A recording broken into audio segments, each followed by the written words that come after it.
Hello dear student, welcome back to our YouTube channel Pawan Gyan academy. So guys, आज के इस class में हम जो डिस्कस करने वाले हैं वो लीगल एप्टीट्यूड के जो भी टॉप 25 एमसीक्यू हैं, जो मोस्ट इम्पोर्टेंट क्वेश्चन हैं, आज उनके बारे में डिस्कस करेंगे। चाहे आप VALLB की प्रिपरेशन कर रहे हैं या LLB एंट्रेंस एग्ज़ाम की प्रिपरेशन कर रहे हैं, सारे एग्ज़ाम्स के लिए ये वीडियो मोस्ट इम्पोर्टेंट है। चाहे आप कोई से भी लो एंट्रेंस एग्ज़ाम की प्रिपरेशन कर रहे हैं, मैंने इस क्लास में जो है हिंदी इंग्लिश दोनों लैंग्वेज में टाइप किए हैं। इसको एक्चुअली इस क्लास को बनाने में काफ़ी ज़्यादा टाइम लगा है, क्योंकि पहले तो इम्पोर्टेंट क्वेश्चन मैंने छाटे हैं, उसके बाद मैंने ये इसको टाइप किए हैं। तो अगर आप लॉ किसी भी लॉ मतलब एंट्रेंस एग्जाम की प्रिपरेशन कर रहे हैं तो इस वीडियो को एंड तक ज़रूर देखें, क्योंकि मैंने इसमें जो क्वेश्चंस डाले हैं वो IPC इंडियन पैनल कोड, एक तो IPC के, एक मिनट रुको, हाँ, एक तो IPC के डालें इंडियन पैनल कोड के, एंड CRPC के डालें, एंड लॉ ऑफ टॉर्ट्स के डालें, लॉ ऑफ टॉर्ट्स के, जो आपके लीगल एप्टीट्यूड में काफ़ी ज़्यादा पूछे जाते हैं। तो ये सारे क्वेश्चंस मैंने आज की इस क्लास में डाले हैं।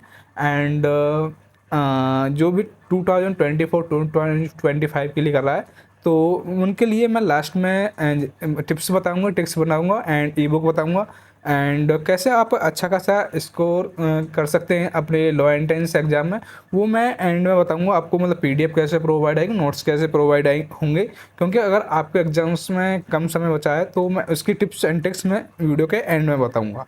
तो विदाउट वेस्टिंग टाइम आज की इस वीडियो को हम स्टार्ट करते हैं। जैसे कि क्वेश्चन नंबर 1 में पूछा है, जो कोई किसी अन्य की मानहानि करता है उसे भारतीय दंड संहिता की धारा 500 के अंतर्गत किस प्रकार की सजा दी जाएगी?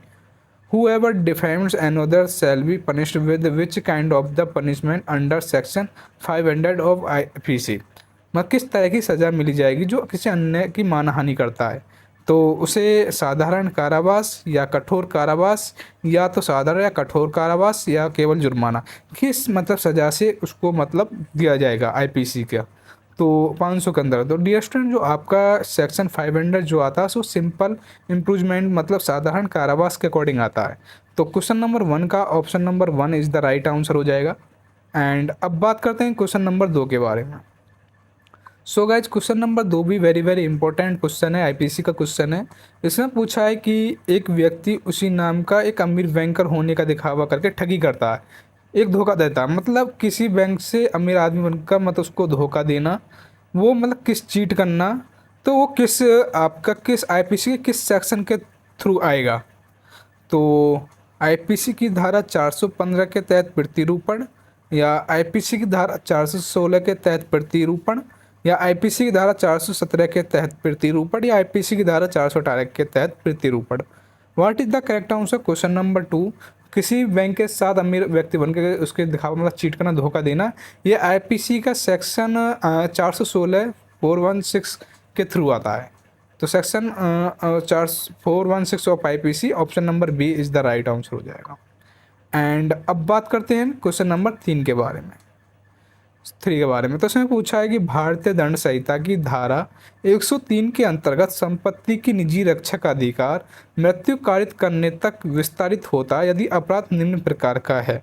Under section 103 of IPC the right to private defence of property extend to causing death if the offences मतलब रॉबरी में डकैती, या रात में घर में सेंधमारी, हाउस ब्रेकिंग बाय नाइट, या किसी भी इमारत में आग लगाकर नुकसान पहुंचाना, या उपयुक्त सभी, ऑल ऑफ दीज। तो इसमें पूछा क्या है? सेक्शन 103 के थ्रू मतलब निजी संपत्ति, प्राइवेट प्रॉपर्टी पर मृत्यु कारित करने तक का विस्तारित होता है, ये किस प्रकार का अपराध माना जाता है? तो इसमें जो राइट आंसर है वो है हाउस ब्रेकिंग बाय नाइट, मतलब रात में घर में सेंधमारी, option number B is the right answer हो जाएगा। अब बात करते हैं क्वेश्चन नंबर हम नहीं नहीं नहीं नहीं नहीं ये सारे ही ऑप्शन सही हैं, all of these, option number D, question number 3, क्योंकि डकैती भी होता है, रात में सेंधमारी भी होता है, किसी भी इमारत में आग लगाकर नुकसान पहुंचाना, वो किसी भी कुछ भी कर सकते हैं। तो all of these is the right answer हो जाएगा। एंड यहीं पर बात करते हैं क्वेश्चन नंबर 4 के बारे में। तो इसमें पूछा है कि निम्नलिखित में से कौन सी IPC की धारा महिला तस्करी से संबंधित है? Which of the following section of IPC is not related to women trafficking. आपके पास सेक्शन दे रखे हैं, section 370 IPC, section 372 IPC, section 373 IPC, section 375। What is the right answer? So basically क्या पूछा है कि कौन सी आईपीसी धारा महिला तस्करी से संबंधित नहीं है, महिला तस्करी से संबंधित नहीं है, ये पूछा है। तो वो कौन सा सेक्शन है? वो है आईपीसी का सेक्शन 375। तो इसका जो राइट आंसर हो जाएगा क्वेश्चन नंबर 4 का, वो option number D is the right answer हो जाएगा। एंड अब बात करते हैं डियर स्टूडेंट क्वेश्चन नंबर 5 के बारे में। सो क्वेश्चन नंबर 5 के बारे में बात करें तो इसमें पूछा है कि भारतीय दंड संहिता में धोखाधड़ी को किसके तहत परिभाषित किया गया है? Forgery is defined in IPC under, मतलब धोखाधड़ी को किस आईपीसी के थ्रू मतलब डिफाइन करा गया है? तो सेक्शन 468, सेक्शन 463, सेक्शन 465 या section 467। What is the right answer question number 5? So right answer option number B, धारा 463 के तहत धोखाधड़ी को परिभाषित किया गया है। तो क्वेश्चन नंबर 5 का option number B is the right answer हो जाएगा। एंड बात करते हैं क्वेश्चन नंबर 6 के बारे में।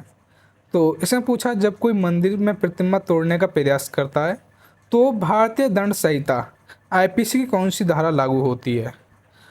विच section of IPC applies when anyone attempt to break an ideal at the temple? Section 295, section 231, section 87 या section 499 IPC? What is the right answer question number 6? तो इसमें जो सेक्शंस लागू होता है धारा का 295, 295 होता है। अगर कोई मतलब धार्मिक मूर्ति को तोड़ता है किसी मंदिर में जाकर तो वहाँ पर सेक्शन 295 अप्लाई होता है। तो इसका राइट आंसर है ऑप्शन नंबर ए। एंड अब बात करते हैं क्वेश्चन नंबर 7 के बारे में। सो गाइज क्वेश्चन नंबर 7 के बारे में बात करें तो इसमें पूछा है कि आईपीसी की धारा 373 के अनुसार यदि कोई भी व्यक्ति वेश्यावृत्ति के उद्देश्य के लिए नाबालिग को खरीदता है तो अपराध के लिए न्यूनतम सज़ा कितनी है मतलब क्या है? तो आपके पास ऑप्शन दे रखे हैं 10 साल की सज़ा और जुर्माना। ऑप्शन बी में देख रखा है आपका केवल 10 साल की सज़ा, या ऑप्शन सी में दे रखा है 8 साल की सज़ा और जुर्माना है, ऑप्शन डी में दे रखा है 6 साल की सज़ा और जुर्माना। अगर कोई भी व्यक्ति किसी नाबालिग को वेश्याकृति के उद्देश्य से बेचता या खरीदता है तो आईपीसी के सेक्शन 373 के अकॉर्डिंग उसे 10 साल की सज़ा और जुर्माना हो सकता है। इसलिए option number A is the right answer हो जाएगा क्वेश्चन नंबर 7 का। एंड अब बात करते हैं हम क्वेश्चन नंबर 8 के बारे में। सो गाइज क्वेश्चन नंबर 8 के बारे में बात करें तो इसमें पूछा है कि आईपीसी के तहत गैर कानूनी सभा में कितने व्यक्ति होते हैं? Under IPC the unlawful assembly consent of how many persons? 2 और मोर, 3 और मोर, या 4 और मोर, या 5 और मोर? मतलब कितने व्यक्ति होने चाहिए गैर कानूनी सभा में आईपीसी के तहत? तो डियर स्टूडेंट जो इसका राइट आंसर है वो 5 से अधिक व्यक्ति, मतलब 5 और more. Option number D is the right answer हो जाएगा। एंड अब बात करते हैं क्वेश्चन नंबर 9 के बारे में।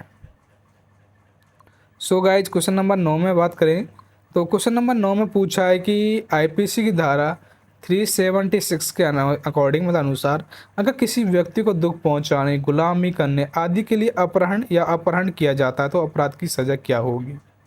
अगर किसी व्यक्ति को दुख पहुंचाने, गुलामी करने आदि के लिए किडनैपिंग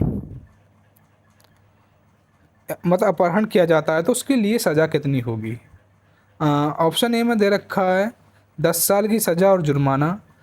ऑप्शन बी में दे रखा केवल 4 साल की सज़ा। ऑप्शन सी में दे रखा 6 साल की सज़ा। ऑप्शन डी में दे रखा है कोई सज़ा नहीं है।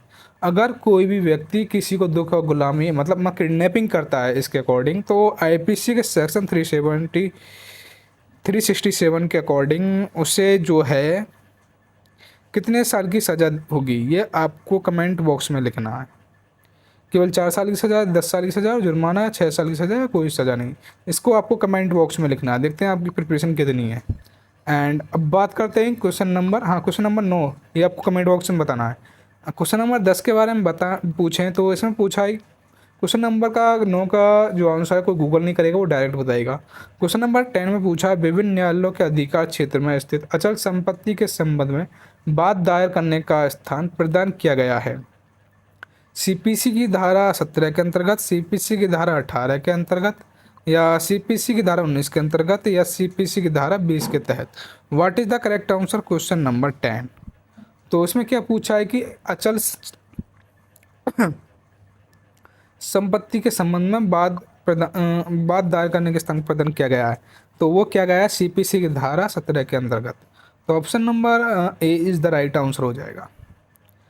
अब ये क्रिमिनल प्रोसीड्यूर कोड के अकॉर्डिंग ये मतलब वो चल रहे हैं आपके एमसीक्यू इम्पोर्टेंट। तो इसमें पूछा है क्वेश्चन नंबर 11 में, आपराधिक न्यायालय का गठन दंड प्रक्रिया संहिता अधिनियम 1973 के किस अध्याय के अंतर्गत आता है? Formation of criminal courts comes under which chapters of the code of criminal prosecutor act 1973? अध्याय 2, अध्याय 3, अध्याय 4, अध्याय 10। मतलब क्या पूछा? न्यायालय, आपराधिक न्यायालय का गठन दंड प्रक्रिया संहिता अधिनियम 1973 किस अध्याय के अंतर्गत आता है? तो वो आता है 2 अध्याय के अंतर्गत। तो option number A is the right answer हो जाएगा। एंड अब बात करते हैं क्वेश्चन नंबर 12 के बारे में। तो इसमें पूछा है, ऐसे अपराध जिनके लिए पुलिस न्यायालय के आदेश के बिना किसी व्यक्ति को गिरफ्तार कर सकती है उसे कहते हैं। ऐसा कौन सा अपराध है जो पुलिस बिना कोर्ट आदेश के किसी भी व्यक्ति को गिरफ्तार मतलब अरेस्ट कर सकती है? संज्ञेय अपराध, हिरासत अपराध, या गैर संज्ञेय अपराध, या परस्पर अपराध? तो ऐसा अपराध है आपका संज्ञेय अपराध। कौन सा? संज्ञेय अपराध। तो option number A is the right answer हो जाएगा। संज्ञेय अपराध के में आपको जो पुलिस है बिना मतलब कोर्ट ऑर्डर के व्यक्ति को मतलब अरेस्ट कर सकती है। अब बात करते हैं हम क्वेश्चन नंबर 13 के बारे में। तो इसमें पूछा है, दंड प्रक्रिया संहिता 1973 की निम्नलिखित में कौन सी धारा स्वीकारोचित और बयानों की रिकॉर्डिंग से संबंधित है?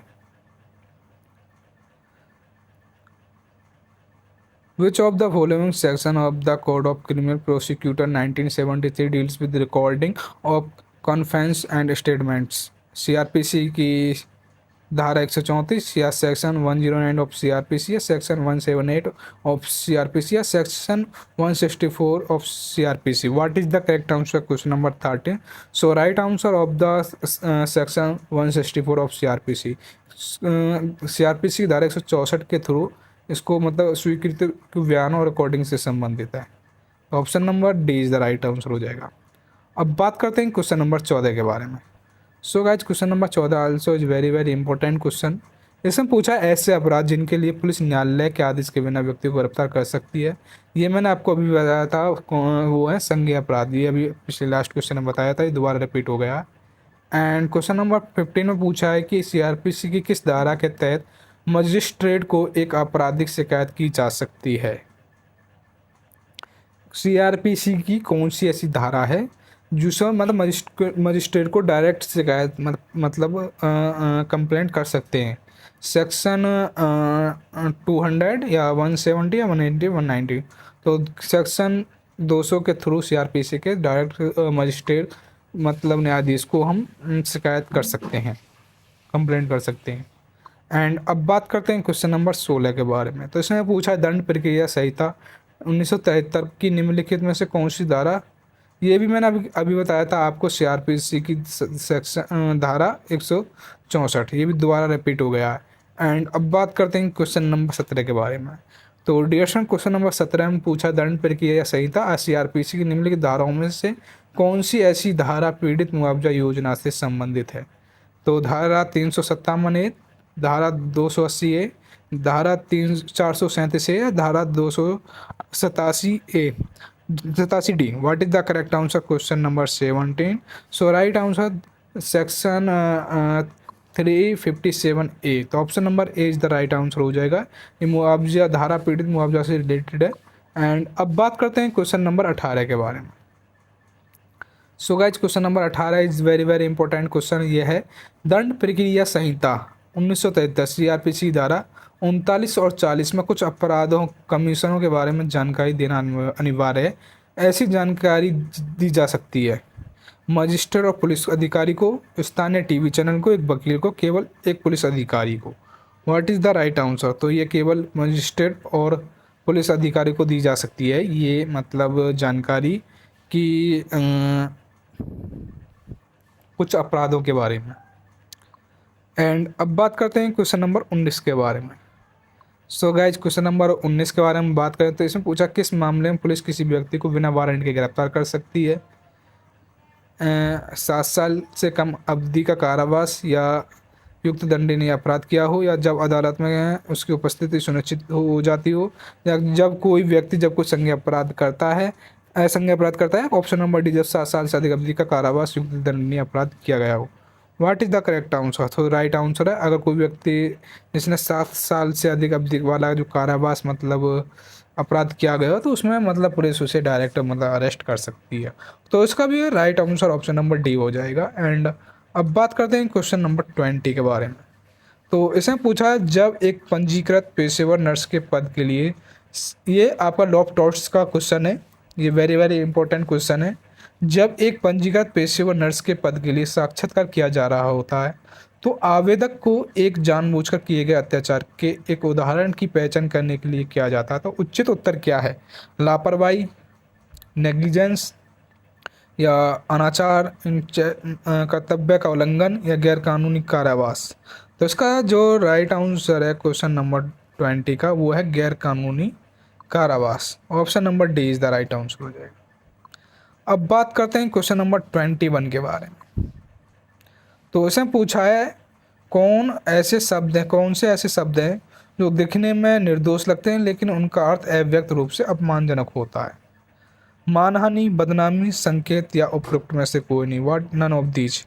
What is the correct answer? तो इसे है वो संकेत करना। Option number C is the right answer. अब बात करते हैं क्वेश्चन नंबर 22 के बारे में। अपरिभाषित क्षति का अर्थ है किसी ठोस चीज को नुकसान पहुंचाना, किसी फर्म के कारण हुई क्षति जो परिसमापन में चली गई है, या प्राप्तकर्ताओं के हाथों एक फर्म को नुकसान या क्षति का आकलन अदालत द्वारा किया गया क्योंकि ये पूर्व निर्धारित नहीं है। What is the correct answer? तो राइट आंसर है ऑप्शन नंबर डी, क्षति का आकलन अदालत द्वारा किया जाएगा क्योंकि वह पूर्व निर्धारित नहीं है। अब बात करते हैं क्वेश्चन नंबर 23 के बारे में। ये भी वेरी वेरी इंपॉर्टेंट क्वेश्चन है। क्वेश्चन नंबर 23 ये भी लॉ ऑफ टॉर्ट्स का क्वेश्चन है। मारपीट और उपद्रव है, मतलब क्या है मारपीट और उपद्रव? आपराधिक कानून के तहत गलत, टॉर्ट के तहत गलत, न तो गलत और न ही सही, दोनों के तहत गलत। What is the correct answer question number 23? तो इसका राइट आंसर है दोनों के तहत गलत। Option number D right answer. And अब बात करते हैं क्वेश्चन नंबर 24 के बारे में। तो इसमें पूछा है जब स्वामी को अपने नौकर के गलत काम के लिए उत्तरदायी ठहराया जाता है तो उस व्यक्ति को उसे दायित्व कहा जाता है। सख्त दायित्व किया जाता है, प्रतिवर्ती दायित्व कहा जाता है, अत्यधिक दायित्व कहा जाता है, पूर्ण दायित्व कहा जाता है। तो ऐसे दायित्व को आपको प्रतिवर्ती दायित्व कहा जाता है। Option number B is the right answer. And अब बात करते हैं क्वेश्चन नंबर 25 के बारे में। So guys question number 25 is the very very important question. ये भी लॉ ऑफ टॉर्ट्स का क्वेश्चन है। दूसरे की संपत्ति में गैर कानूनी तरीके से प्रवेश करना अपराध है। ये कैसा अपराध है? अत्याचार, संयम, अभिनियोजित या अतिक्रमण। What is the correct answer? ये है अत्याचार। Option number A is the right answer. And अब बात करते हैं इसके मतलब लास्ट के में। अगर आपको इस क्लास की पीडीएफ चाहिए तो जो हमारा ये जो व्हाट्सअप नंबर है 6398304022 पर व्हाट्सअप पर मैसेज करके ले सकते हैं। लेकिन इसके पीछे एक कंडीशन है कि आपको हमारे यूट्यूब चैनल को सब्सक्राइब करना होगा, लाइक करनी होगी, एंड वो क्वेश्चन नंबर 9 का कमेंट में आंसर देना होगा क्या उसका कमेंट का आंसर है, एंड इस वीडियो को शेयर करना होगा। ये तो रही आपको पीडीएफ हमारे व्हाट्सअप नंबर 63983022 के माध्यम से मिल सकती है। अगर आप लॉ एंट्रेंस एग्जाम की प्रिपरेशन कर रहे हैं और आपको मतलब ई बुक चाहिए, मतलब इलाहाबाद यूनिवर्सिटी से रिलेटेड, तो मैंने एक ई बुक क्रिएट किया है जिसमें आपके प्रीवियस क्वेश्चन पेपर हैं इलाहाबाद यूनिवर्सिटी के। लॉ एंट्रेंस एग्जाम मतलब प्रीवियस क्वेश्चन पेपर है, उसमें प्रैक्टिस सेट दिए रखे हैं मैंने, इंपॉर्टेंट क्वेश्चन दे रखे हैं, एमसीक्यू दे रखे हैं, उसमें नोट्स दे रखे हैं जैसे कि history, polity, Hindi, English, legal aptitude, GK, GS, and last 6 month के करंट अफेयर दे रखे हैं। अगर आपके पास कम टाइम है तो आप उस ई बुक को परचेस कर सकते हैं मैंने, लेकिन उसका कुछ प्राइस है जो आपको देना होगा, वो आपको मिल जाएगी। उसकी जो मतलब उसकी जो डेमो वो भी आपके व्हाट्सअप नंबर के थ्रू मिल जाएगा जो आपको दे रखा है 6398304022। एंड नेक्स्ट वीडियो किस टॉपिक पे बनाऊँ वो आपको कमेंट बॉक्स में लिखना, जैसे कि 100 MCQ क्वेश्चन बनाऊँ लेवल एप्टीट्यूड के, या 100 जी के GS इंपॉर्टेंट क्वेश्चन बनाऊँ। इन दोनों में से किस की क्लास लूँ नीचे कमेंट बॉक्स में ज़रूर लिखें। Thanks for watching this video, and next video किस टॉपिक बनाऊँ वो भी कमेंट बॉक्स में ज़रूर लिखें। मिलते हैं नेक्स्ट क्लास में।